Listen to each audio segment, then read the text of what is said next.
আসসালামু আলাইকুম এভরিওয়ান। বন্ধুরা, আপনারা ইতিমধ্যে জানেন যে ঘন কালো মেঘে চেয়ে গেছে কিন্তু ইরানের আকাশ।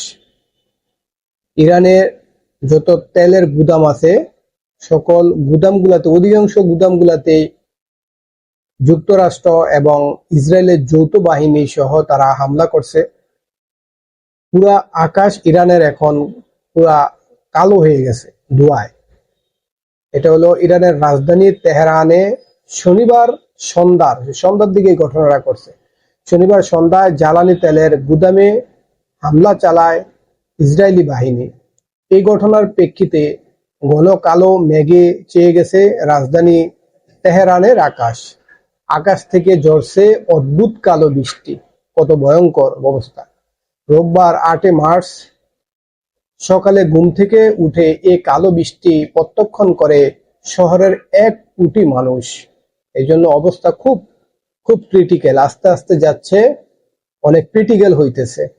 এই জন্য আল্লাহ তাআলা দোয়া করে যেন এই যুদ্ধগুলা বন্ধ করে দেন, নাইলে কিন্তু আমাদের ভয়াবহ অবস্থা হবে। মার্কিন সম্প্রচার মাধ্যম সিএনএন এর তেহরান প্রতিনিধি ফ্রেড ফ্লিটজেন এমন পরিস্থিতি বর্ণনা দিয়েছেন। আপনারা দেখতে পাচ্ছেন এই বৃষ্টির পানি আসলে কালো মনে হচ্ছে, এটি তেলে সিক্ত বা মিশ্রিত হয়ে গেছে। ফ্লিটজেন আরো বলেন, হামলার পর আজ সকালে ইরানের রাজধানীতে এমন তেল মিশ্রিত বৃষ্টি ঝরেছে। এর আগে ইসরায়েলি সামরিক বাহিনী জানিয়েছে গতকাল শনিবার সন্ধ্যায় তারা তেহরানের এমন কিছু জ্বালানি স্থাপনায় হামলা চালিয়েছে যেখান থেকে সামরিক খাত সহ বিভিন্ন গ্রাহকদের কাছে জ্বালানি সরবরাহ করা হতো। এখন এখন ইরানের অবস্থা কিন্তু একটু ক্রিটিক্যাল, খুবই ভয়াবহ অবস্থা। কয়েকটা নিউজে দেখলাম পুরো আগুন জ্বলতেছে, মানে যে সকল গুদামগুলাতে যে যুক্তরাষ্ট্র এবং ইসরায়েল মিলে যে হামলা করছে এগুলোর থেকে পুরো কালো ধোঁয়ায় পুরো আকাশ কালো হয়ে গেছে। আর আরেকটা মজার ঘটনা কি জানেন? আমরা জানি যে বাংলাদেশের রিজার্ভ ভালোই আছে, হ্যাঁ, এতদিনকার রিজার্ভ আছে বাংলাদেশ ব্যাংকে। আর রিজার্ভ থাইকা ব্যাংকে রাইখা লাভ কি? আর যেখানে আমাদের বাংলাদেশের বর্তমানে ২১ দিন ১২ দিনের মাত্র তেলের মজুদ আছে। তাহলে দেখেন, ইরান এই হরমুজ প্রণালী বন্ধ করে দিলে কি অবস্থা হবে আমাদের। অলরেডি কিছুক্ষণ আগে, আধা ঘন্টা ১ ঘন্টা আগে, মানে গভর্নমেন্ট ঘোষণা দিছে সকল মানে পাবলিক এবং প্রাইভেট বিশ্ববিদ্যালয় সকল একদম বন্ধ করে দিতে, এবং তারা অলরেডি ঘোষণা দিয়েছে ভার্সিটি থেকে অধিকাংশ ভার্সিটি দেন তারা অনলাইনে ক্লাসগুলো নেবে।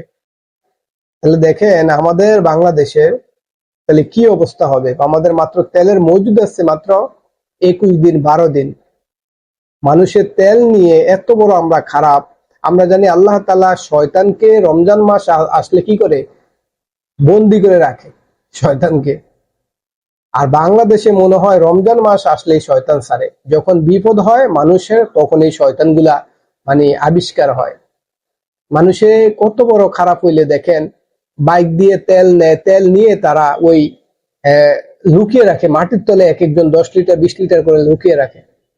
বিভিন্ন পেট্রোল পাম্পে মানে হামলা করতেছে বাইকালারা।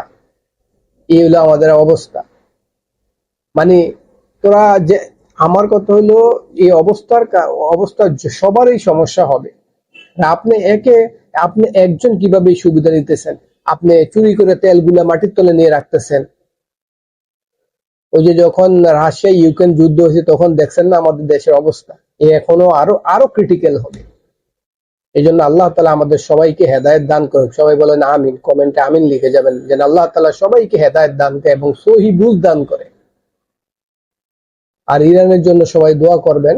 তাদেরকে আজকে তাদের ইরানে প্রচুর হামলা করছে, প্রচুর হামলা। এখন এটার বিপক্ষে ইরান গভর্নমেন্ট কি করে, একমাত্র দেখি কি হয়।